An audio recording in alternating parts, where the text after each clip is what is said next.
오늘 아침 우리에게 주시는 하나님 말씀은 욥기 27장 1절로 23절까지의 말씀입니다. 욥기 27장 1절로 23절까지의 말씀을 봉독하겠습니다. 욥이 또 풍자하여 이르되 나의 정당함을 물리치신 하나님, 나의 영혼을 괴롭게 하신 전능자의 사심을 두고 맹세하노니 나의 호흡이 아직 내 속에 완전히 있고 하나님의 숨결이 아직도 내 코에 있느니라. 결코 내 입술이 불의를 말하지 아니하며 내 혀가 거짓을 말하지 아니하리라. 나는 결코 너희를 옳다 하지 아니하겠고 내가 죽기 전에는 나의 온전함을 버리지 아니할 것이라. 내가 내 공의를 굳게 잡고 놓지 아니하리니 내 마음이 나의 생애를 비웃지 아니하리라. 나의 원수는 악인같이 되고 일어나 나를 치는 자는 불의한 자같이 되기를 원하노라. 불경건한 자가 이익을 얻었으나 하나님이 그의 영혼을 거두실 때에는 무슨 희망이 있으랴. 환난이 그에게 닥칠 때에 하나님이 어찌 그의 부르짖음을 들으시랴. 그가 어찌 전능자를 기뻐하겠느냐. 항상 하나님께 부르짖겠느냐. 하나님의 솜씨를 내가 너희에게 가르칠 것이요 전능자에게 있는 것을 내가 숨기지 아니하리라. 너희가 다 이것을 보았거늘 어찌하여 그토록 무익한 사람이 되었는고. 악인이 하나님께 얻을 분깃 포악자가 전능자에게서 받을 산업은 이것이라. 그의 자손은 번성하여도 칼을 위함이요 그의 후손은 음식물로 배부르지 못할 것이며 그 남은 자들은 죽음의 병이 돌 때에 묻히리니 그들의 과부들이 울지 못할 것이며 그가 비록 은을 티끌같이 쌓고 의복을 진흙같이 준비할지라도 그가 준비한 것을 의인이 입을 것이요 그의 은은 죄 없는 자가 차지할 것이며 그가 지은 집은 좀의 집 같고 파수꾼의 초막 같을 것이며 부자로 누리려니와 다시는 그렇지 못할 것이요 눈을 뜬즉 아무것도 없으리라. 두려움이 물같이 그에게 닥칠 것이요 폭풍이 밤에 그를 앗아갈 것이며 동풍이 그를 들어 올리리니 그는 사라질 것이며 그의 처소에서 그를 몰아내리라. 하나님은 그를 아끼지 아니하시고 던져버릴 것이니 그의 손에서 도망치려고 힘쓰리라. 사람들은 그를 바라보며 손뼉치고 그의 처소에서 그를 비웃으시라. 아멘. 자, 오늘 읽은 욥기 27장의 말씀은 어제 26장에 이어서 욥이 그의 친구 빌닷이 세 번째 논쟁을 벌이면서 욥을 책망한 것에 대한 욥의 반박이고, 욥이 이 26장부터 31장까지 길게 욥의 이야기가 진행이 되어집니다. 오늘 읽은 이 27장의 말씀을 통해서도 욥은 자기 자신은 이러한 재난을 당할 만큼의 큰 죄악은 없노라고 자기를 변호하면서 자기의 의로움을 주장합니다. 여기서 욥이 자기의 의로움을 주장한다는 것은 자기가 하나님 앞에서 아무런 죄가 없는 완전한 의인이다 라고 하는 것을 말하는 것이 아닙니다. 자기 안에도 허물과 죄가 많다는 것을 욥이 여러 차례 인정을 했습니다. 그러나 이토록 이 많은 재난이 겹겹이 쌓여서 내가 이제 죽을 병에까지 이를 만큼 내가 그렇게 하나님 앞에서 악하고 또 죄가 많은 그런 인생을 살지는 않았다는 겁니다. 그러면서 욥의 모든 이야기들은 항상 그래서 까닭없이 하나님이 나를 왜 이렇게 마치 화살을 쏘는 그 관역처럼 나를 관역처럼 놓고 왜 이렇게 하나님 많은 화살을 쏘아대시는가. 그래서 하나님이 왜 이렇게 하시는지 나는 알지 못하지만 그러나 악한 자들은 번성하고 의로운 자들이 고난을 당하는 때도 있더라 라고 하는 것들을 욥이 계속 항변하면서 이야기해 왔습니다. 오늘 본문의 이야기에서도 욥은 자기 자신은 하나님 앞에서 그래도 온전하게 살아왔음을 주장하고 또 악한 자들은 정말로 어떻게 되는가 라고 하는 것들을 또다시 친구들 앞에서 이야기를 합니다. 자, 본문의 말씀을 살펴보면 먼저 1절에 욥이 또 풍자하여 이르되, 여기 풍자라고 하는 말로 번역이 됐는데 새번역 성경은 비유라고 번역을 해놨습니다. 욥이 여러 가지 자기 주장을 펼칠 때마다 여러 비유적인 표현을 사용하기도 하고 그러면서 욥은 친구들에게 자신을 계속해서 변호합니다. 자, 2절 말씀에 나의 정당함을 물리치신 하나님, 나의 영혼을 괴롭게 하신 전능자.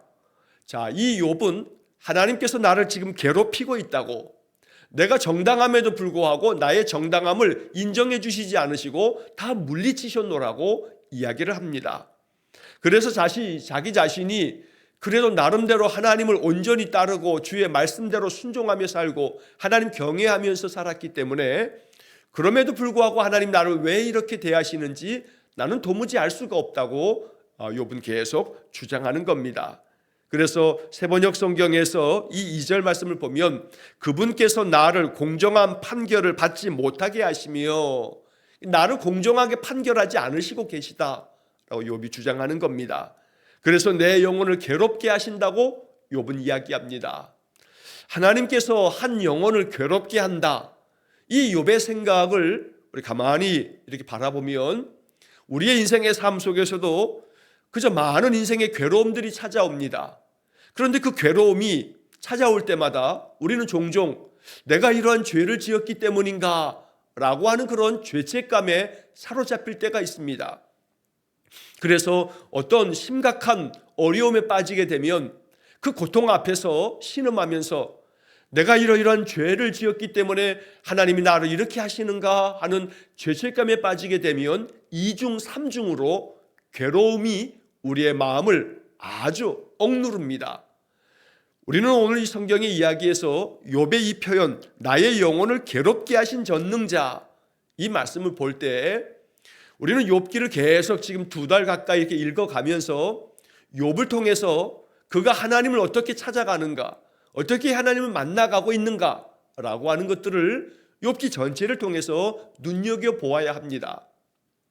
어느 한순간은 내 영혼을 괴롭게 하신다고 이렇게 욥처럼 말할 수 있습니다. 그런 마음이 들기 때문입니다. 그러나 분명히 기억해야 할 것은 그런 가운데 내가 많은 죄를 지었기 때문인가, 내가 죄 때문에 이렇게 벌을 받고 있는 건가 라고 하는 죄책감에 너무 사로잡혀서는 안 됩니다. 우리의 마음 가운데 애통한 마음으로 회개할 마음을 주십시오라는 기도는 언제나 우리에게 필요한 그런 영적인 자세일 겁니다. 늘 나의 허물과 죄와 불신앙과 불순종을 하나님 앞에 회개하는 마음이 우리에게 있어야 합니다. 그러나 분명히 구분해야 하는 것은 하나님은 우리의 죄악된 행실에 대해서 언제나 그 죄악된 행실에 대해 벌을 내리시려고 계속해서 그 벌을로 인해 우리를 괴롭게 하시는 그런 하나님은 아니십니다. 우리로 하여금 여러 가지 인생의 삶 속에서 여러 가지 힘들고 어려운 일들 통해서 연단의 때를 만드실 때도 있습니다. 그러므로 죄로 말미암는 그런 형벌이라고 여기지 말고 나로 하여금 더욱더 하나님 안에서 믿음으로 단단히 서라고, 마치 쇳덩어리를 더 강하게 더 단단한 쇠로 만들기 위해서 풀무불 속에 집어넣듯이 나로 하여금 더욱더 강해지라고, 나로 하여금 영적으로 더 충만한 은혜의 세계로 들어가라고, 그 다음 단계로 더 높은 단계로 영적으로 더 나아지라고 나를 더욱더 풀무불 속에 넣는 하나님의 그 깊은 뜻을 바라볼 줄 아는 그러한 영적인 안목이 열려지기를 간절히 축원합니다. 자, 욥은 아직까지도 하나님이 나의 정당함을 인정하지 않으시고 물리치셨다고, 내 영혼을 이렇게 괴롭게 하고 계신다고 말하면서, 그래서 그 하나님 앞에서 내가 마음에 맹세한다, 내 마음에 이러한 하나님 앞에서 나를 정당함을 물리치시고 내 영혼을 괴롭게 하시는 전능자시지만, 그러나 그 하나님 앞에서 내가 그분의 이름을 걸고 맹세를 한다. 어떤 맹세냐 하면 나는 불의를 행하지 않았다 라고 하는 겁니다. 자, 이어지는 3절과 4절 말씀을 보면 나의 호흡이 아직 내 속에 완전히 있고 하나님의 숨결이 아직 내 코에 있느니라. 결코 내 입술이 불의를 말하지 아니하며 내 혀가 거짓을 말하지 아니하리라. 자, 여기 3절 말씀에 보면 여러분 가진 성경에 또 매일 성경 그 본문에도 이 3절 말씀에는 가로가 쳐져 있을 겁니다. 자, 이 가로가 쳐져 있다라고 하는 것은 종종 우리 성경을 읽다 보면 이렇게 가로가 쳐져 있는 그런 본문의 내용을 보게 됩니다. 자, 이 가로가 쳐져 있는 것은 성경을 번역하는 과정 속에서 우리가 이 한글 성경을 번역할 때에는 원래 이 구약 성경은 히브리어 성경으로 되어 있기 때문에 히브리어 성경의 본문을 가지고 번역을 합니다. 그런데 그 히브리어 성경을 보게 되면 히브리어 성경에는 이 성경이 번역되어질 때까지의 여러 과정이 그 히브리어 성경 밑에 이렇게 참고 구절로 쓰여져 있습니다. 그래서 그 내용을 보게 되면 어떤 사본에는 이 구절이 있는데 어떤 사본에는 이런 구절이 없는 사본들도 많다라고 하는 그런 표현을 할 때 이렇게 가로를 쳐놓는 번역으로 이렇게 성경에 가로를 쳐놓기도 합니다.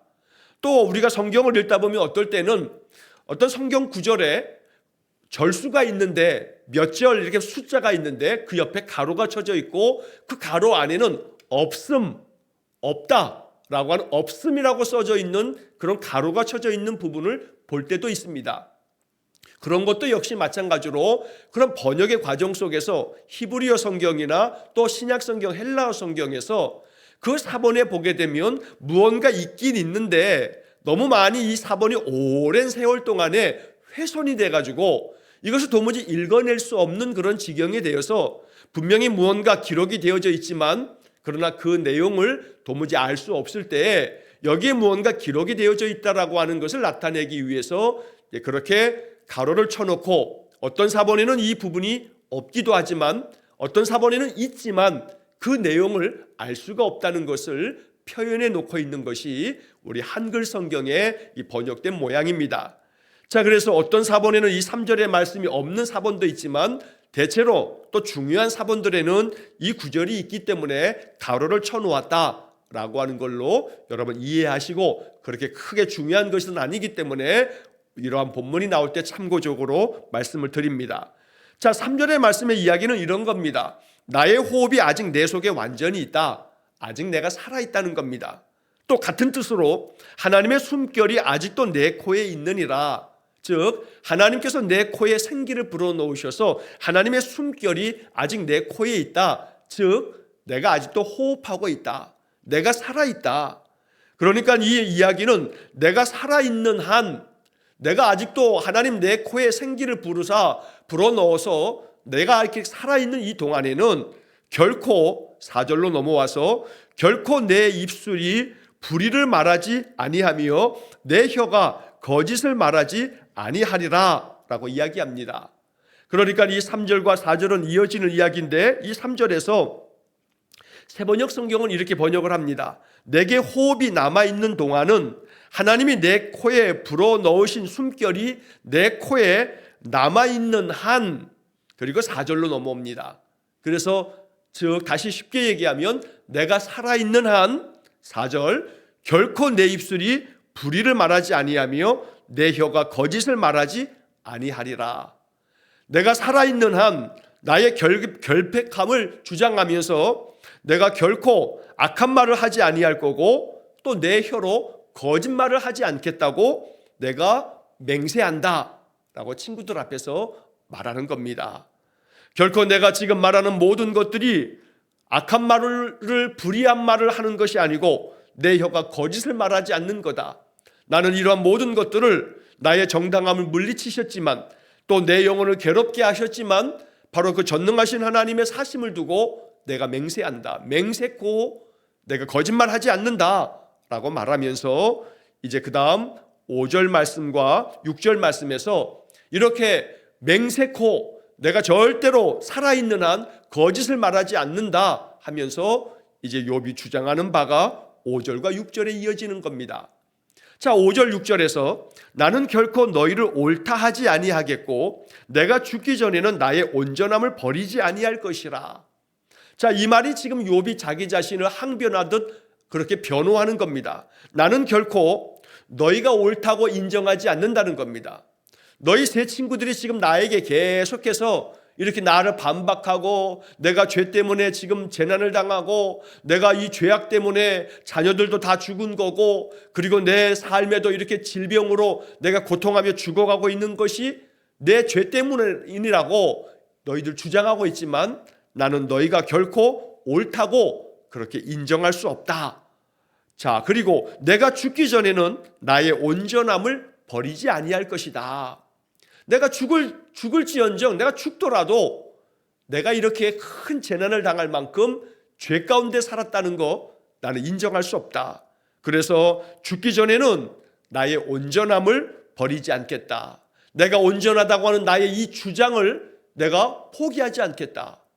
이 이야기를 통해서 욥은 자기 자신이 이러한 큰 재난을 당할 만큼 하나님 앞에서 자기가 아주 죄악된 삶을 산 것은 아니다라고 하는 강한 자기 주장과 변호를 말하는 겁니다. 자, 이어서 6절 말씀에서도 내가 내 공의를 굳게 잡고 놓지 아니하리니 내 마음이 나의 생애를 비웃지 아니하리라. 자, 이것도 같은 맥락의 이야기입니다. 내가 내 공의를 굳게 잡고 놓지 않겠다. 즉 이 말은 세번역 성경에 보면 내가 의롭다고 주장하면서 끝까지 굽히지 않아도 내 평생의 양심에 꺼림칙한 날은 없을 것이다. 즉 욥은 자기 자신은 의롭다는 겁니다. 내가 이 내 의로움을 계속해서 굳게 붙잡고 이거 놓지 않겠다. 내가 죄악된 것 때문에 이렇게 재난당한 것이라는 것을 내가 인정할 수 없기 때문에 나의 이 정직함과 의로움을 나는 결코 부정할 수 없다. 포기하지 않겠다. 그리고 내 마음이 나의 생애를 비웃지 아니하리라 라고 하는 것은 내 마음, 내 자신이 나의 지나온 모든 생애를 비웃지 않는다. 즉 나의 지나온 생애가 죄악된 것이기 때문에 내가 양심의 거리낌을 느낀다든가 이런 거 하지 않는다라고 말하는 겁니다. 전혀 자기 평생에 자기는 양심에 거리끼는 행동을 한 적이 없다라고 하는 것을 말하면서 내가 이런 모든 것들, 나의 의로움과 내가 양심에 거리낄 일이 하나도 없다는 것을 이 친구들 앞에서 하나님 앞에 내가 맹세하며 자기 자신을 주장하는 겁니다. 자, 한편 7절의 말씀에 보게 되면 이제 욥이 이렇게 자기 자신을 악하다고 계속해서 책망했던 친구들에게 이야기를 합니다. 나의 원수는 악인같이 되고 일어나 나를 치는 자는 불의한 자같이 되기를 원하노라. 이 친구들 들으라고 말하는 겁니다. 나를 원수처럼 취급했던 그 악한 자들, 이러한 자들은 악한 자가 받는 대가를 받기를 원한다는 겁니다. 친구들이 욥을 얼마나 비난하고 얼마나 책망하고 너는 저주를 받아야 할 인생이라고 계속해서 저주를 쏟아붓고, 그렇기 때문에 욥은 나의 원수라고 하는 말을 통해서 너희들은 내 친구가 아니라 내 원수야 라고 하는 것을 이렇게 풍자적으로 말하는 겁니다. 그러면서 나의 원수는 악인같이 된다는 것은 악인들이 받아야 될 대가를 너희들 받게 될 거야 라고 하는 그런 말이고, 일어나 나를 치는 자는 불의한 자같이 되기를 원하노라. 이렇게 계속해서 욥을 치는 말로 계속 욥을 비난하는 이러한 자들은 불의한 자가 받는 그러한 형벌, 불의한 자들이, 악한 자들이 받을 벌을 받게 되기를 내가 원한다 라고 욥이 말합니다. 이건 친구들에 대한 욥의 그 격한 그 마음의 상함을 표현하고 있는 이야기이기도 합니다. 이어서 8절 말씀에 불경건한 자가 이익을 얻었으나 하나님이 그의 영혼을 거두실 때에는 무슨 희망이 있으랴. 환난이 그에게 닥칠 때에 하나님이 어찌 그의 부르짖음을 들으시랴. 그가 어찌 전능자를 기뻐하겠느냐. 항상 하나님께 부르짖겠느냐. 자, 여기 8절부터 10절까지 해서 불경건한 자가 이익을 얻었느냐, 즉 불경건한 자가 이익을 얻었으나 하나님이 그의 영혼을 거두실 때에는 무슨 희망이 있으랴. 여기 불경건한 자라고 하는 이 말은 하나님 앞에서 경건하지 않은 자, 악한 자들을 말하는 겁니다. 어찌 보면 지금 친구들을 말하고 있는 그런 표현이기도 합니다. 경건하지 않은 자들이 이익을 얻었으나 잠시 동안은 이익을 얻듯이 잠시 동안은 세상에서 성공하고 또 번영을 누리면서 번창하고 그럴 수 있겠지만, 하나님이 그의 영혼을 거두실 때, 즉 하나님이 그 영혼을 거두어서 그가 죽게 될 때 무슨 희망이 있겠냐라고 말합니다. 살아있을 동안만큼은 떵떵거리고 살고 남부럽지 않게 부를 누리며 번창하게 살지는 몰라도, 불의한 자들이 죽을 때, 하나님이 그 영혼을 거두실 때 그에게 무슨 희망이 있냐. 욥은 이러한 이 8절의 이야기를 통해서 하나님이 이 인생들의 영혼을 거두실 때가 있다는 것을 지금 욥이 말하고 있는 겁니다.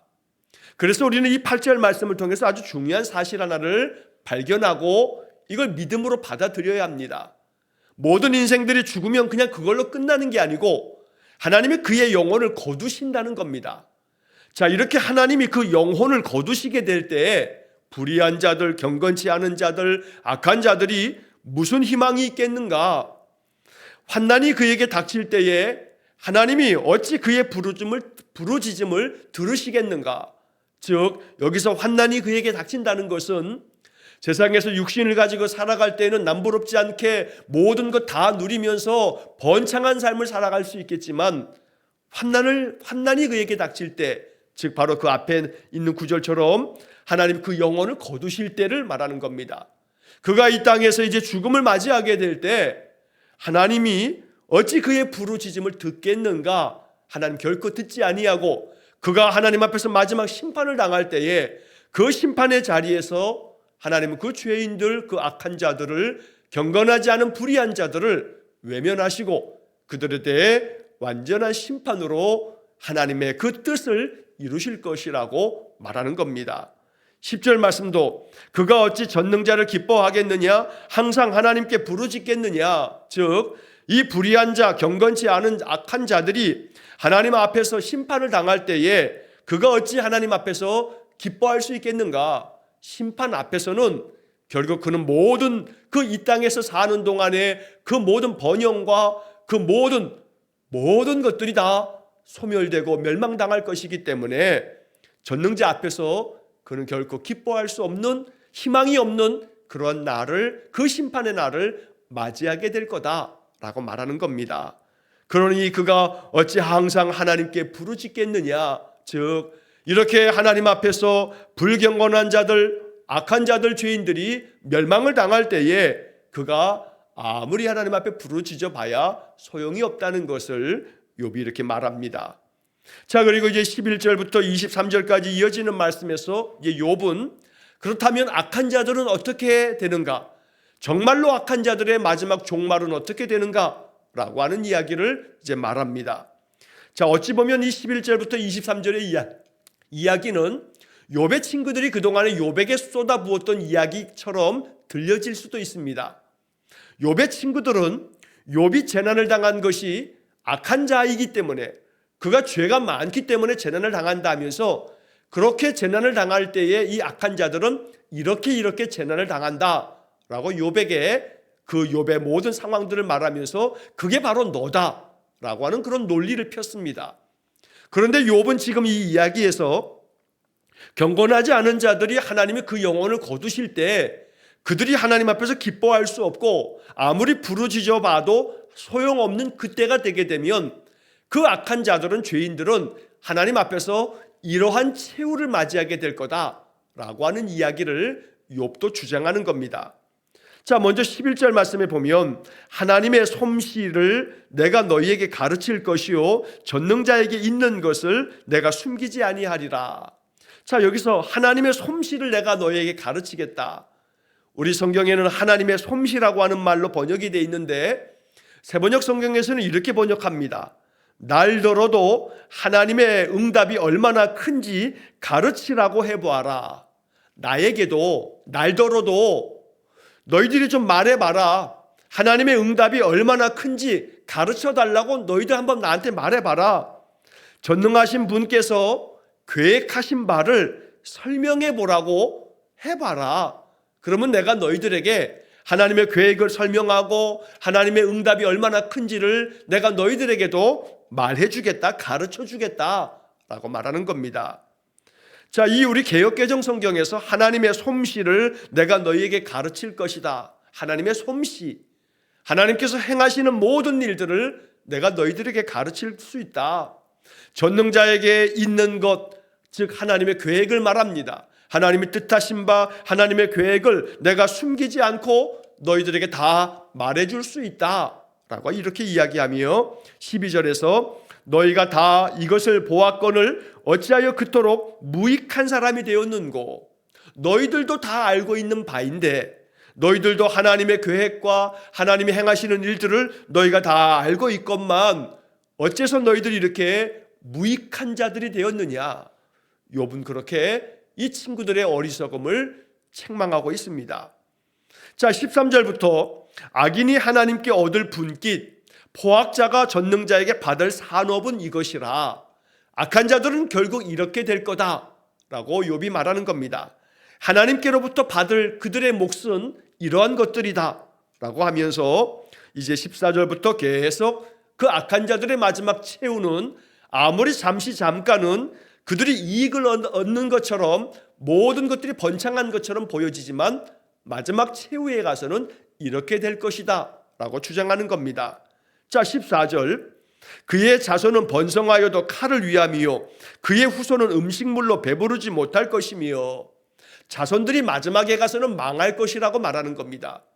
한때는 그들이 번창한 것 같지만 마지막에 가서는 그 자손들이 번성하지 못하고 그 번성한 것도 마지막에는 칼을 맞이해서 다 멸망당하고 말 것이라는 이야기입니다. 그의 후손들은 한때는 배부르고 모든 것을 다 가지고 누릴지 몰라도 마지막에 가서는 그 후손들은 음식물로 배부르지 못할 것이다. 결국 먹을 것조차 얻지 못할 만큼 그렇게 망하게 될 것을 말합니다. 15절에 그의 남은 자들은 죽음의 병이 돌 때에 묻히리니 그들의 과부들이 울지 못할 것이며, 울 수도 없을 만큼 우는 것도 이제는 지쳐서 울지도 못할 만큼 그렇게 그 남은 자들이, 집안의 모든 남은 자들이 죽음의 병이 돌 때, 전염병을 말합니다. 죽음의 병이 돌 때에 그들이 다 죽어서 묻히게 될 거고, 남은 과부들은 울 기력도 없을 만큼 그렇게 재난 가운데 그들의 모든 것들이 멸망당할 때가 이르게 될 것이라고 말합니다. 또한 16절에 그가 비록 은을 티끌같이 쌓고 의복을 진흙같이 준비할지라도 그가 준비한 것을 의인이 입을 것이요 그의 은은 죄 없는 자가 차지할 것이며, 결국에 가서는 아무리 은을 티끌같이 쌓는다, 많은 재산을 쌓아두고 살고 의복을 진흙같이 준비할지라도 자신들의 그 입을 옷을 가장 좋은 것들로, 진흙이야 흔한 건데 의복을 진흙같이 준비한다는 것도, 의복이 그저 흔한 진흙들처럼 그렇게 많은 의복과 그리고 많은 재산들을 모은다 할지라도 그가 준비한 모든 것들은 결국 다 그에게서 빼앗김을 당해 의로운 자의 차지가 될 것이라고 말합니다. 그래서 이 죄 가득한 이 악한 자들은 이렇게 마지막 최후에 가서는 멸망당하고 말 거라는 이야기입니다. 18절 말씀도 같은 이 의미가 계속되어집니다. 그가 지은 집은 좀의 집 같고 파수꾼의 초막 같을 것이며 부자로 누리려니와 다시는 그렇지 못할 것이요 눈을 뜬즉 아무것도 없으리라. 부자로 살겠지만 그러나 그가 이제 죽음을 맞이하게 되면, 하나님이 그 영혼을 거두게 되면 그가 이제는 눕게 되고 다시는 일어서지 못할 것이고 눈을 뜬즉 아무것도 없는 그런 상태가 되듯이, 결국 그의 집은 다 좀이 먹어서 집은 더 이상 거처할 수 있는 처소가 못 되고, 또한 파수꾼의 초막같이 초라하기 짝이 없는, 더 이상 거주할 수 없는 그러한 집들이 되어서 너희의 집도 망하게 될 거고 너희의 모든 것들은 다 아무것도 없으리라 라는 말처럼 모든 것들을 다 이제 하나님의 그 심판 앞에서 모든 것 다 사라지고 말 것이다 라고 이야기합니다.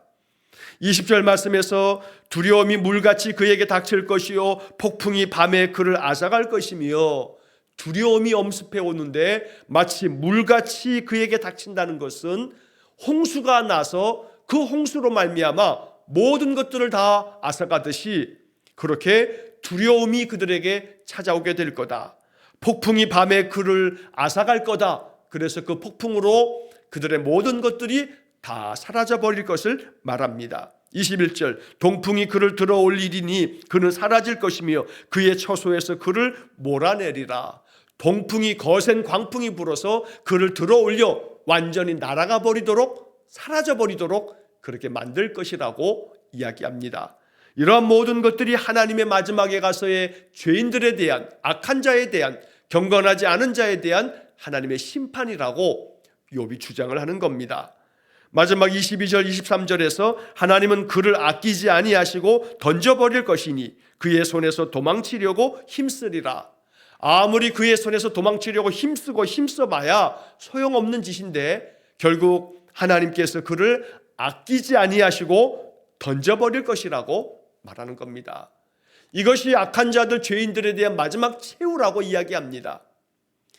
가만히 보면 이 논조가 친구들의 논조였습니다. 친구들이 논쟁을 벌이면서 욥에게 했던 말들입니다. 그러나 욥은 그 이야기를 다시 한번 그들에게 되돌려주면서 정말로 하나님 앞에서 의로운 자와 악한 자에 대해서 하나님이 심판하실 날이 있을 거라고 이야기하며 앞부분에 얘기한 것처럼 그러나 나는 너희 앞에서 내가 맹세코 나는 양심에 거리낄 만한 일을 한 적이 없고 내가 의롭다는 이 사실을 나는 결코 포기할 수 없고 나는 너희들의 주장을 인정할 수가 없다. 나는 하나님 앞에서 불의하게 말하지 않았고 거짓을 말하지 않았고 나는 항상 하나님 앞에 온 힘을 다해서 진실로 하나님을 경건하게 섬기며 살아왔노라고 주장하는 겁니다. 오늘 우리는 이 욥기의 이 27장의 이 욥의 이야기를 들으면서 욥이 결국 이런 많은 고난과 친구들의 많은 비난과 책망 속에서도 하나님에 대한 그 마음의 믿음을 꺾지 아니하고 여전히 하나님께서는 악한 자들에 대한 그 마지막 심판을 이루실 것이라고 내가 비록 이런 잠깐의 고난을 겪고는 있지만 그러나 하나님이 나의 의로움을 인정해 주실 날이 있을 거라고 욥은 그 믿음을 지금 저버리지 않는 겁니다. 계속 그 믿음을 붙들고 있다는 것입니다. 그래서 욥은 하나님이 그의 영혼을 거두시게 될 때에 악한 자들에게 무슨 희망이 있겠는가라고 하는 8절 말씀을 통해서 욥의 믿음의 모습을 보여주고 있는 겁니다. 어떤 상황에서도 우리의 믿음이 꺾이지 않기를 축복합니다. 어떠한 고난과 괴로움 속에서도 하나님께서 그 믿음의 사람들을 붙들어 주시고 그러한 풀무불 같은 불시험, 믿음을 이르게 하려고 믿음을 정금같이 나오게 하려고 우리를 연단하시는 그 모든 과정 속에서 하나님에 대한 우리의 믿음이 꺾이지 않기를 간절히 축원합니다. 그래서 괴로움 많은 인생이지만 하나님은 결국에 가서 마지막 하나님의 심판의 때에 불의하고 악한 자들에 대한 심판을 하나님 반드시 이루실 것이고 비록 이 땅에서 많은 연단을 받고 고난 가운데 살아도 진실한 마음으로 하나님을 따르고 내 마음의 허물들은 늘 진심으로 그리스도의 보혈로 씻겨지기를 또 기도하면서 그렇게 믿음을 지켜갈 때에 하나님은 결코 우리 믿음의 사람들을 참으로 외면치 않으시고 우리를 의롭게 세우시며 영광의 보좌 위에 우리를 앉히사 하나님께서 예비하신 면류관들로 우리에게 상급을 주실 날이 있을 줄로 믿습니다. 어떠한 상황에서도 믿음 꺾이지 마시고 믿음 안에 굳건히 서서 인생의 많은 고난과 시련과 역경들을 믿음의 힘으로 견디어내고 이겨낼 수 있는 그런 신실한 거룩한 신자가 되어질 수 있기를 주의 이름으로 간절히 축원합니다. 기도하겠습니다.